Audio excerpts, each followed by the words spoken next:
नमस्कार, आज का मुद्दा देख रहे हैं आप और आपके साथ मैं हूं अर्पिता आर्या। आज का मुद्दा दिल्ली में इलाज पर सियासी घमासान से जुड़ा हुआ है, क्योंकि उपराज्यपाल अनिल बैजल ने सीएम अरविंद केजरीवाल के उस फैसले को पलट दिया जिसमें दिल्ली सरकार के अस्पतालों को सिर्फ दिल्ली वालों के लिए रिजर्व करने का ऐलान किया गया था। लेकिन उपराज्यपाल ने इस फैसले को गलत मानते हुए दिल्ली के सभी अस्पतालों को देश भर के लोगों के लिए खोलने का फैसला सुना दिया। इतना ही नहीं, अब बिना लक्षण वाले मरीज भी अपना कोरोना टेस्ट करा सकेंगे।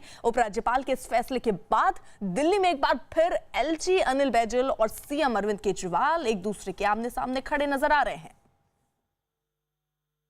तो आपको बता दें, ये घमासान, सियासी घमासान जो है वो बढ़ता दिख रहा है, क्योंकि उपराज्यपाल दिल्ली के अनिल बैजल ने सीएम अरविंद केजरीवाल के उस फैसले को पलट दिया है जिसमें दिल्ली सरकार के अस्पतालों को सिर्फ दिल्ली वालों के लिए रिजर्व करने का ऐलान किया गया था।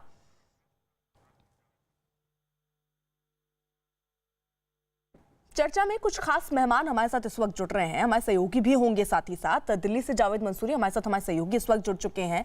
कुछ ही देर में आम आदमी पार्टी से अक्षय मराठे हमारे साथ होंगे, बीजेपी से तरुण चुग इस वक्त हमारे साथ जुड़ चुके हैं, कांग्रेस से साधना भारती हमारे साथ है। सबसे पहले हम जावेद का रुख कर लेते हैं। जावेद, आम आदमी पार्टी जो कह रही थी कि हम करीब 7.5 लाख लोगों से बातचीत के बाद, उनसे सुझाव लेने के बाद हमने ये फैसला लिया और उस फैसले को अब उपराज्यपाल ने बदल दिया।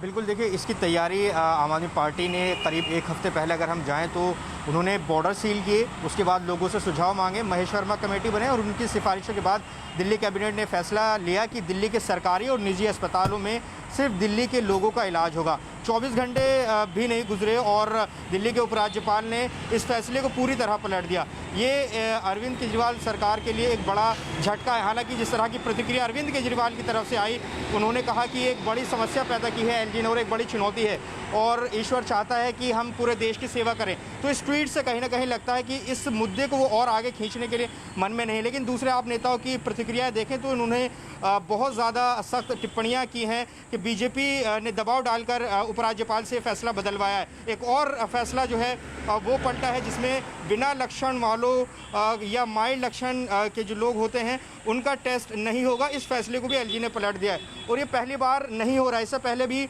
उपराज्यपाल और दिल्ली सरकार के बीच में इस तरह के टकराव पहले भी देखने को मिले हैं। 2015 में जब अरविंद केजरीवाल मुख्यमंत्री बने थे उसके बाद कई ऐसे फैसले थे। मसलन एसीबी का एक फैसला था, अनिंदो मजूमदार एक 2015 में प्रधान सचिव सेवा हुआ करते थे, उनको पद से हटाया, लेकिन एलजी ने वो फैसला बदल दिया था। इसके अलावा अगर हम देखें, एक किसान ने आत्महत्या की थी जंतर मंतर पर, उसको 1 करोड़ देने का फैसला किया था उनके परिवार को। इस फैसले को भी उपराज्यपाल ने बदल दिया था। तो ये टकराव कोई पहला नहीं है और अब जब कोरोना से देश लड़ रहा है, दिल्ली में लगातार केस बढ़ रहे हैं, तो उपराज्यपाल ने कहते हुए फैसले को पलटा है कि किसी ये हेल्थ का जो स्वास्थ्य का अधिकार है वो जीवन का हिस्सा है। ठीक है जावेद, मैं आ रही हूँ आपके पास। दरअसल दिल्ली के उपराज्यपाल अनिल बैजल का फैसला बदलने पर सीएम केजरीवाल ने भी आपत्ति जताई है और उन्होंने एक ट्वीट किया और लिखा कि एलजी साहब के आदेश ने दिल्ली के लोगों के लिए बहुत बड़ी समस्या और चुनौती पैदा कर दी है।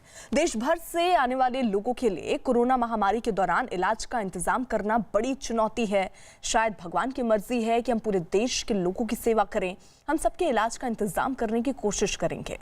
वहीं दिल्ली बीजेपी के अध्यक्ष आदेश गुप्ता ने एलजी के फैसले का स्वागत करते हुए कहा कि दिल्ली सरकार अपनी नाकामियां छिपाने की कोशिश कर रही है।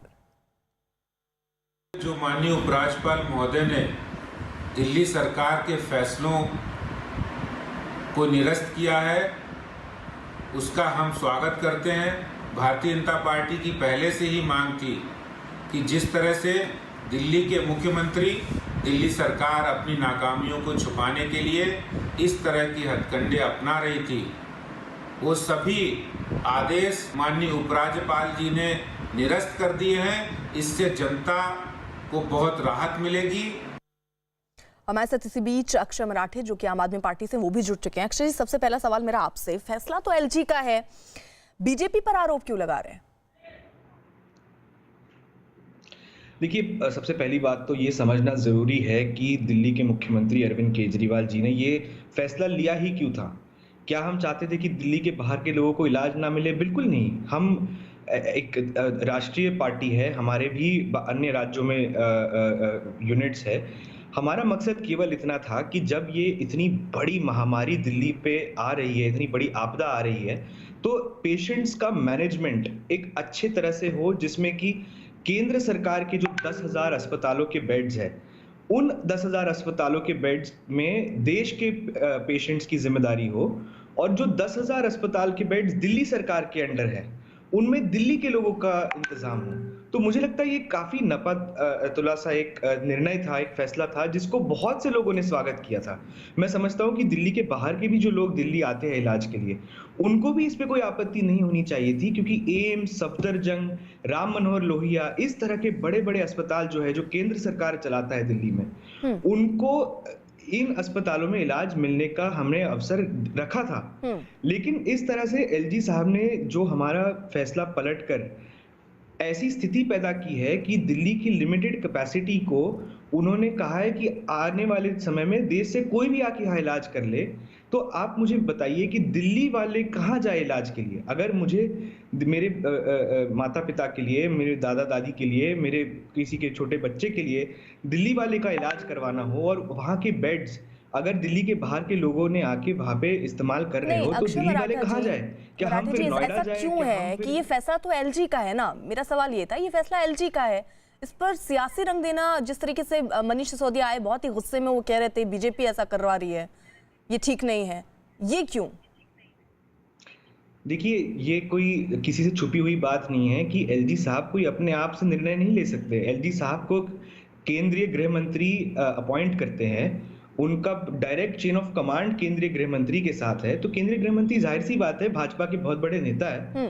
अगर एलजी साहब कोई निर्णय लेते हैं तो इसमें बीजेपी का हाथ ना हो, ये हो ही नहीं सकता। ठीक है, तरुण चुग जी, हमारा कहना केवल इतना है बीजेपी का हाथ है। जब बीजेपी के बड़े नेता बिहार जाके चुनाव प्रचार में लगे हैं, तो वो दिल्ली पे आम आदमी पार्टी पे ठीक है, अक्षय जी मैं आ रही हूं, डालकर छोड़ के जल्दी से मैं रिएक्शन ले लेती हूँ तरुण चुग जी से।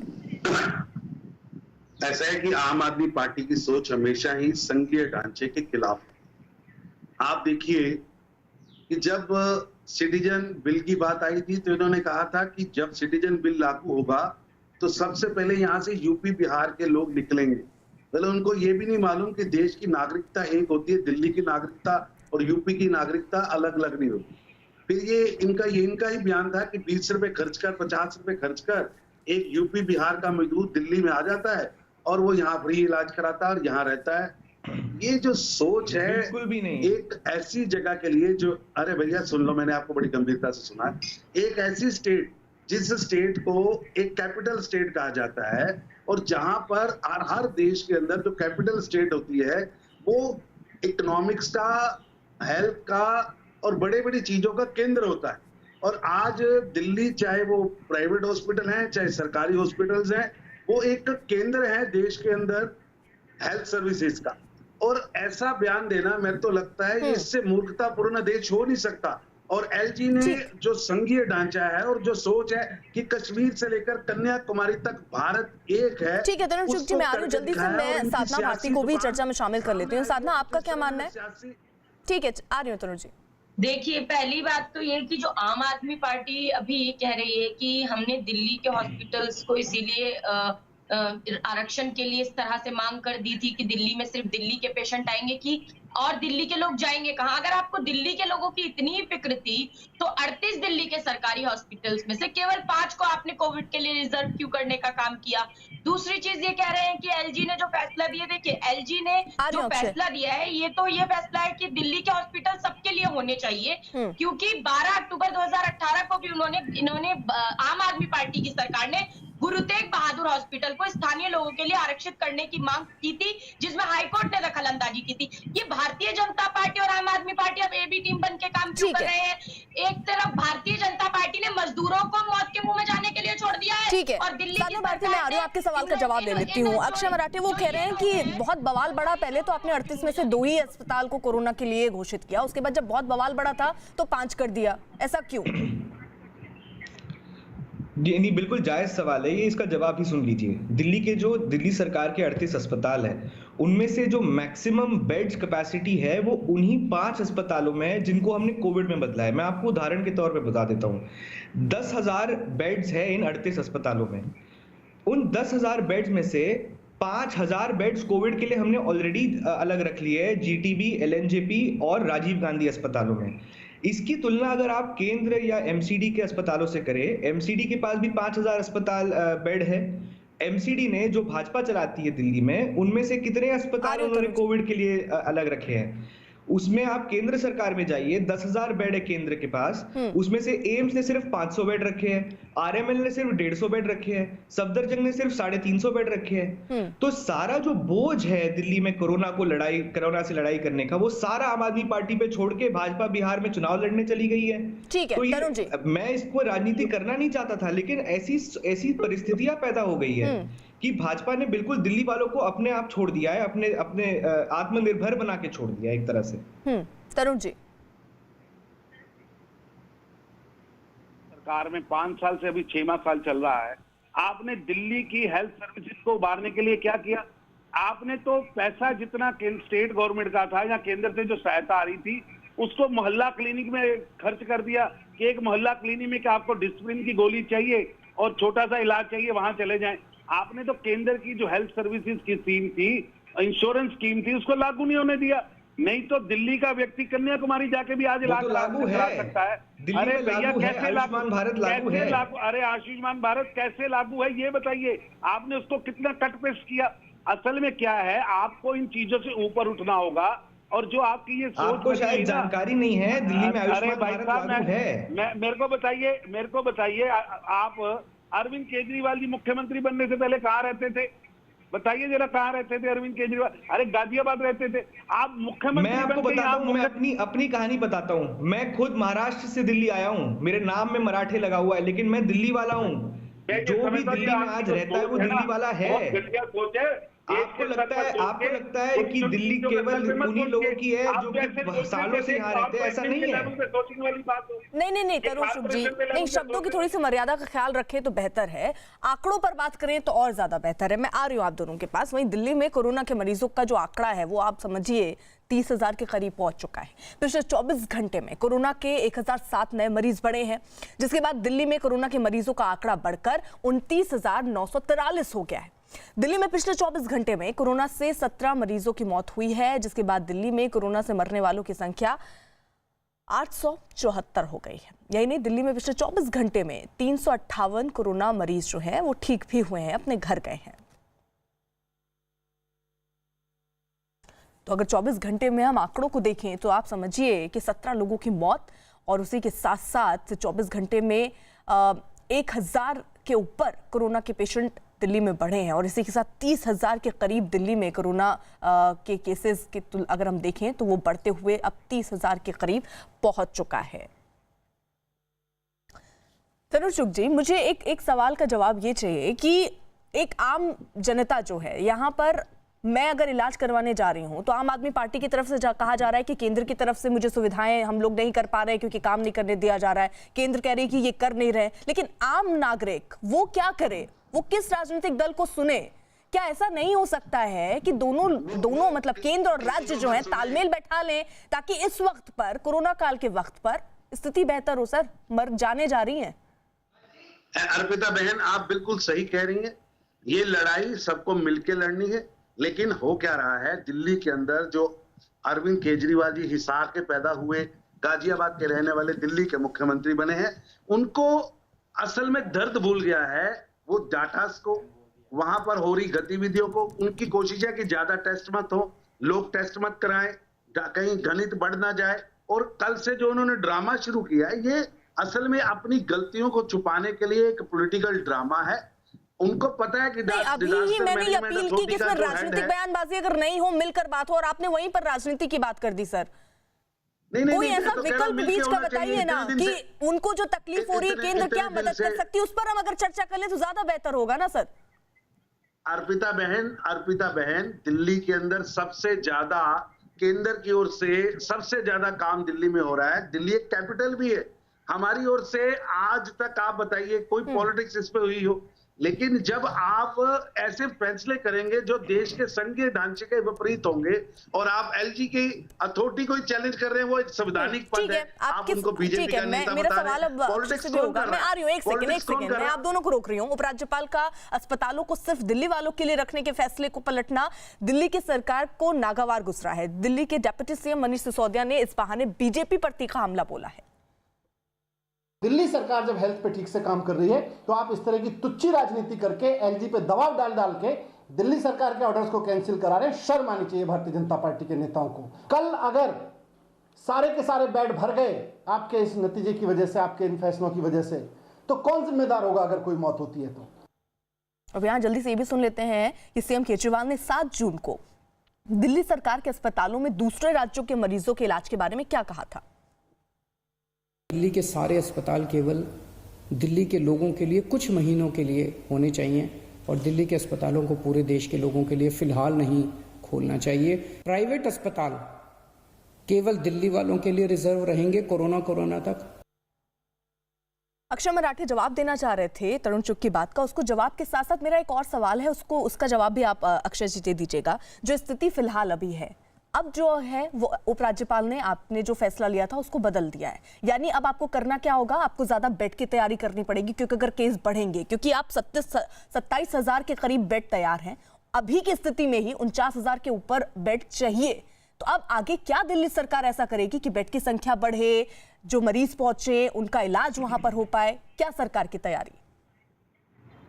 जी, मुझे तो पहले तो एक जो आपने राजनीतिक बयानबाजी पर बात कही, मैं उस पर एक बस टिप्पणी करना चाहूंगा। आप पूरी कोरोना की महामारी की पूरा पीरियड देखें, क्या मुख्यमंत्री अरविंद केजरीवाल जी के मुंह से एक अपशब्द भाजपा के बारे में, प्रधानमंत्री जी के बारे में निकला था?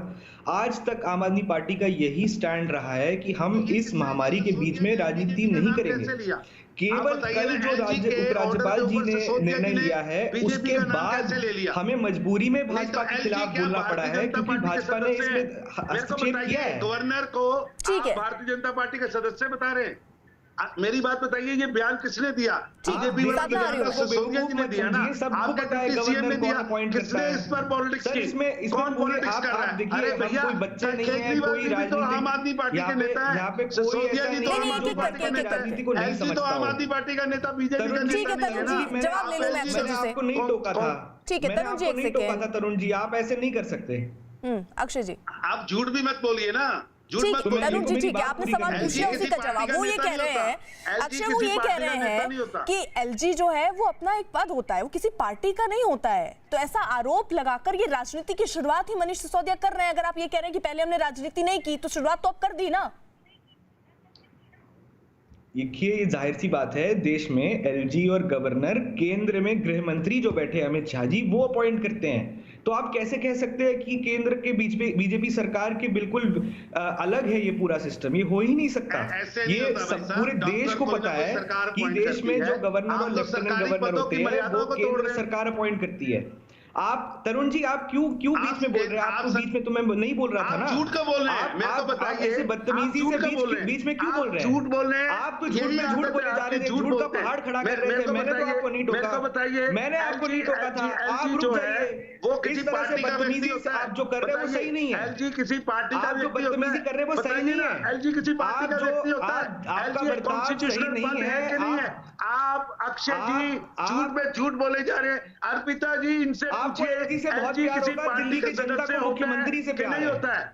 आपको एलजी से बहुत प्यार होगा, दिल्ली की जनता को अपने मुख्यमंत्री से प्यार है। आप बताइए, आप एलजी से प्यार करते रहिएगा। दिल्ली की जनता अपने मुख्यमंत्री से प्यार करती है, विश्वास करती है, वो मुख्यमंत्री जी की बात सुनेगी।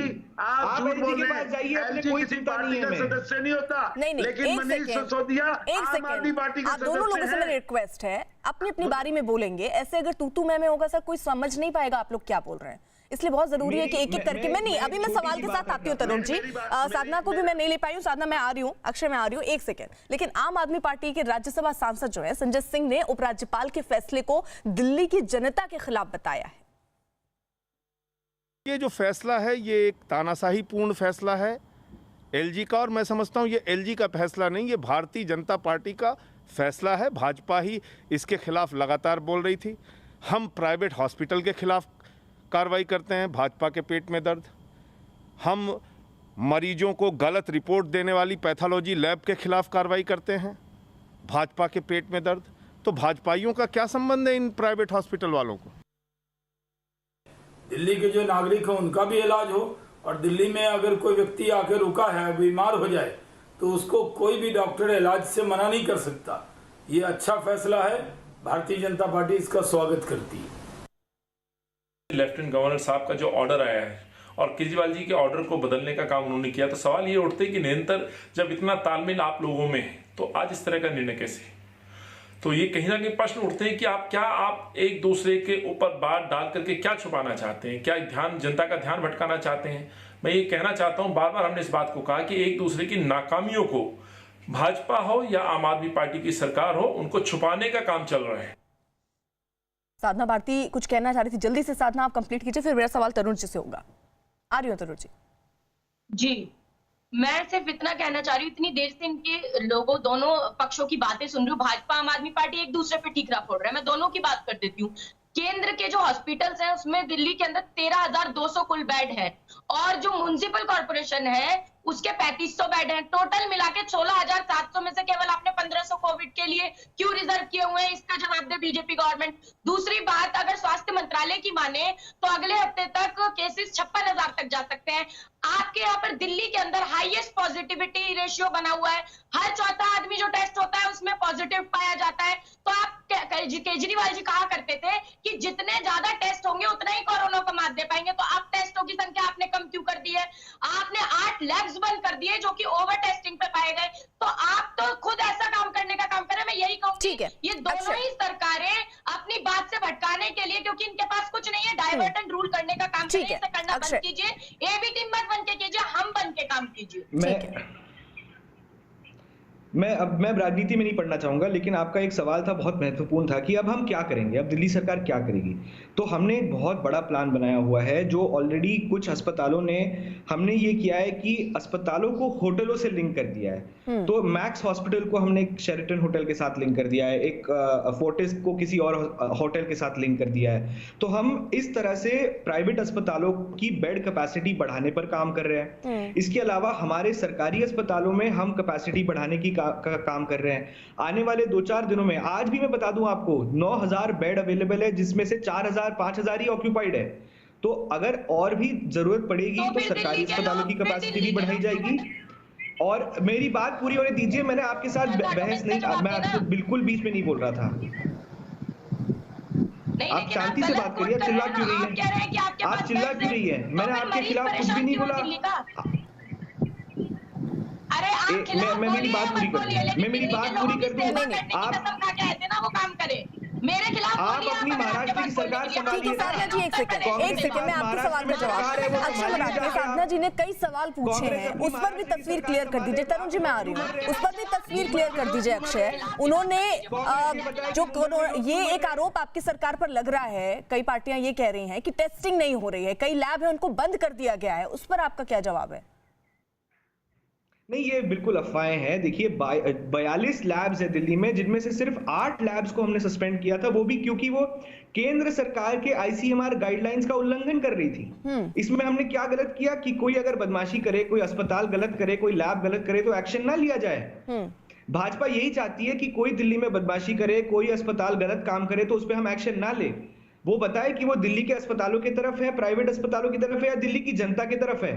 अगर आप टेस्टिंग की आंकड़ों की बात करें तो दिल्ली ऐसा राज्य है जो देश के नेशनल एवरेज से 3 गुना ज्यादा टेस्टिंग कर रहा है। संजय सिंह कह रहे हैं कि भाई अस्पतालों पर भी कार्रवाई अगर कर दो तो बीजेपी को तकलीफ होने लगती है।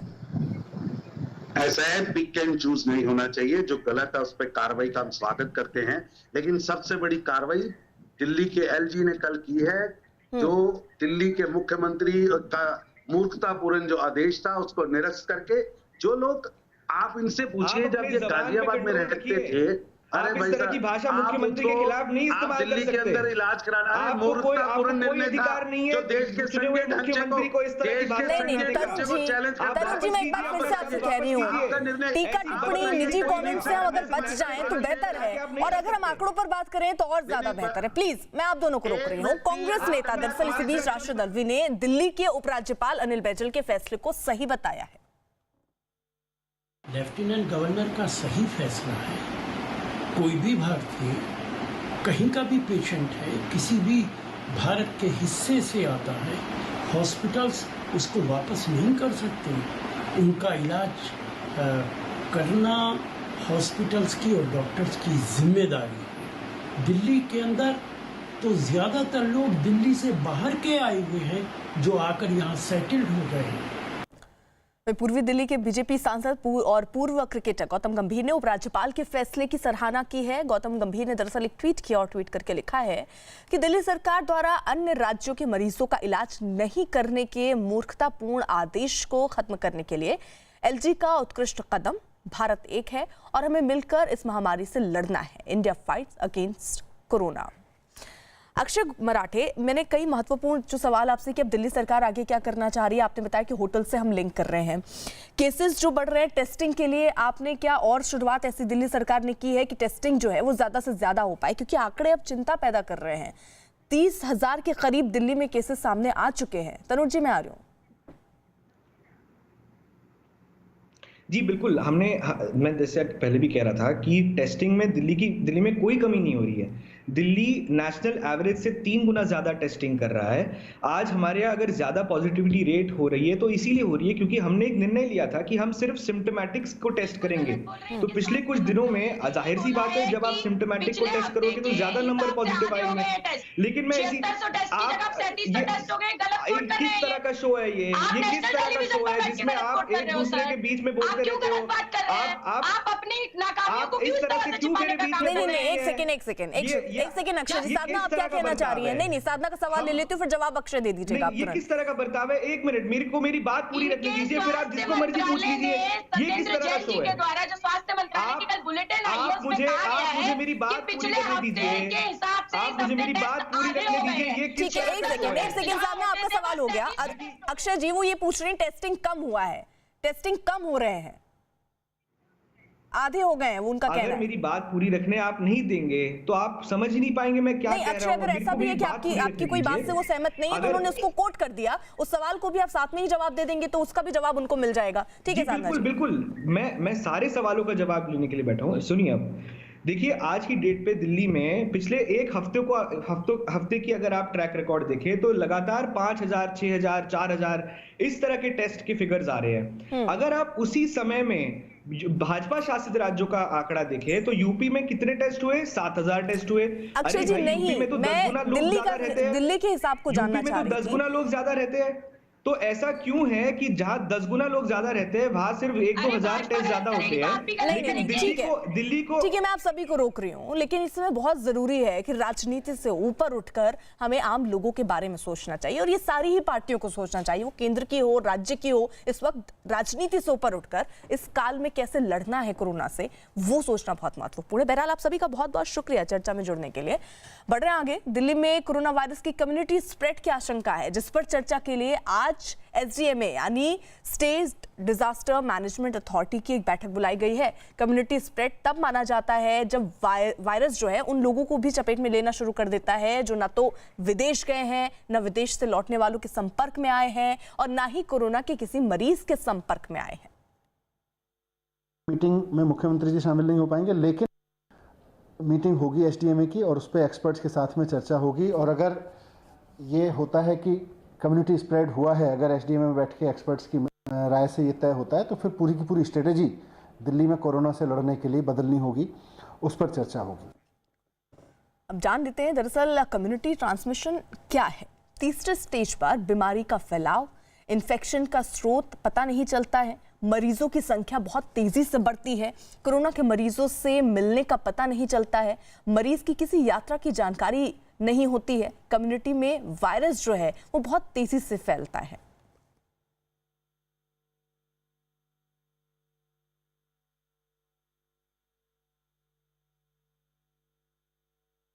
अगर देश के आंकड़ों पर नजर डालें तो देश भर में कोरोना के मरीजों की संख्या बढ़कर 2,66,598 हो चुकी है। वहीं अब तक 1,29,215 मरीज ठीक भी हो चुके हैं, जबकि अब तक 7,466 लोगों की मौत हो चुकी है। फिलहाल देश में 1,29,917 एक्टिव केस हैं। वहीं देश भर में पिछले 24 घंटों में कोरोना के 9,987 नए मरीज सामने आए हैं। देश के ज्यादातर राज्य कोरोना वायरस से जूझ रहे हैं, लेकिन इनमें कुछ राज्य ऐसे हैं जहां कोरोना की चपेट में आने वाले जो मरीज हैं उनकी तादाद बढ़ रही है और मरीज बहुत ज्यादा सामने आ रहे हैं। सबसे खराब हालत महाराष्ट्र में है, जहां पर कोरोना मरीजों की संख्या लगातार बढ़ती जा रही है। वहां पर मरीजों की जो तादाद है वो 88,000 के पार हो चुकी है। कोरोना से जूझ रहे राज्यों में तमिलनाडु दूसरे नंबर पर है, जहां अब तक कोरोना के मरीजों की संख्या 33,000 से ज्यादा हो चुकी है। वहीं कोरोना मरीजों की संख्या के मामले में तीसरे नंबर पर दिल्ली है, जहां मरीज 29,000 से ज्यादा हो चुके हैं। गुजरात चौथे नंबर पर है, जहां कोरोना मरीजों का आंकड़ा 20,500 के पार हो चुका है। पांचवें नंबर पर राजस्थान है, जहां कोरोना मरीजों की संख्या 10,763 हो गई है। कोरोना वायरस के कहर से हालांकि पूरी दुनिया बेहाल है। दुनिया के 185 देश इस वक्त कोरोना महामारी की चपेट में है, लेकिन कुछ देशों में हालात जो है वो बहुत ज्यादा खराब है। पहले नंबर पर अमेरिका है, जहां कोरोना के मरीज 19,60,000 से ज्यादा हो चुके हैं। वहीं ब्राजील दूसरे नंबर पर है, जहां मरीजों की संख्या 7,07,000 के पार हो चुकी है। रूस इस लिस्ट में तीसरे नंबर पर है, जहां कोरोना मरीजों की संख्या 4,76,000 के पार पहुंच गई है। ब्रिटेन चौथे नंबर पर है, जहां कोरोना के मरीजों की तादाद 2,88,000 से भी ज्यादा है। और पांचवें नंबर पर अब भारत आ चुका है, जहां पर कोरोना मरीजों की संख्या 2,66,000 के करीब है।